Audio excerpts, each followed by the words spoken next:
अवांखे update कंदा हलूं। अहम ख़बर है उमरकोट में 2 ॾींहं अॻु मुबैना अगवा ॼाणायल ॻोठ शहीद अमीन फ़कीर जी रहवासण औरत मौलकी कोल्ही मंज़रे आम ते अची वई है। ब्रेकिंग न्यूज़ है, अवां सां शेयर कयूं पिया। उमरकोट में 2 ॾींहं अॻु मुबैना अगवा ॼाणायल ॻोठ शहीद अमीन फ़कीर जी रहवासण औरत मौलकी कोल्ही मंज़रे आम ते अची वई है।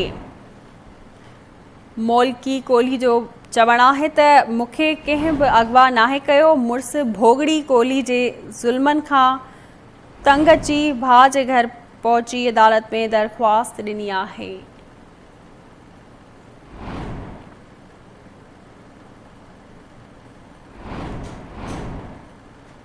अवांखे आगाही ॾियूं पिया। ब्रेकिंग न्यूज़ है। औरत पंहिंजे मुड़स ते इल्ज़ाम हणंदे चयो आहे त मुंहिंजो मुड़स राति जे वक़्तु 3 ॼणा मर्द वठी अची मूंखे इज्तमाही ज़्यादती जो निशानो बणाईंदा हुआ। मुड़स भोगड़ी कोल्ही सां गॾु नथी रहणु चाहियां। आऊं पंहिंजी मर्ज़ी सां ज़िंदगी गुज़ारणु चाहियां थी। तफ़सील मालूम कंदासीं। उमर सुमरो ख़ान जी। उमर अपडेट कजो।